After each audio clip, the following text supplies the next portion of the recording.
大家好，我是田园。今天给大家分享一个不用烤箱的椰蓉面包。首先我们在碗中打入3颗鸡蛋，鸡蛋的重量大约是160克。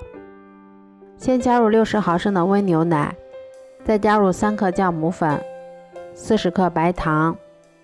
然后用筷子先把它们充分搅拌均匀。接着我们再少量多次的加入大约350克的高筋面粉，然后用筷子先把它们搅拌成这种面絮状，再加入15毫升的食用油，然后下手把它们揉成像这样偏软一些的光滑面团，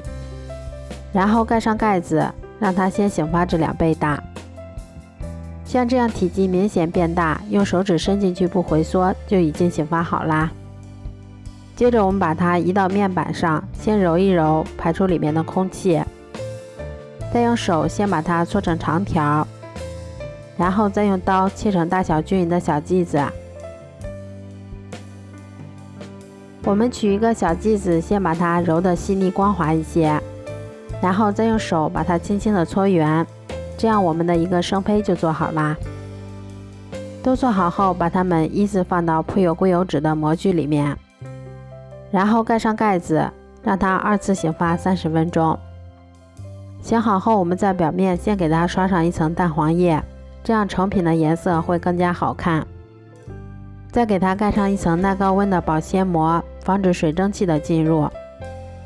接着我们把它冷水上锅，开锅后用大火蒸30分钟，再焖5分钟就可以出锅啦。出锅后，我们在表面先给它刷上一层蜂蜜，然后在表面再撒上一些椰蓉，这样我们的椰蓉蒸面包就做好啦。这样做出的椰蓉面包吃起来非常的松软香甜，而且还有一股浓浓的椰香和奶香味儿。如果喜欢的话就试试吧，喜欢我的视频就关注我吧，谢谢您的支持。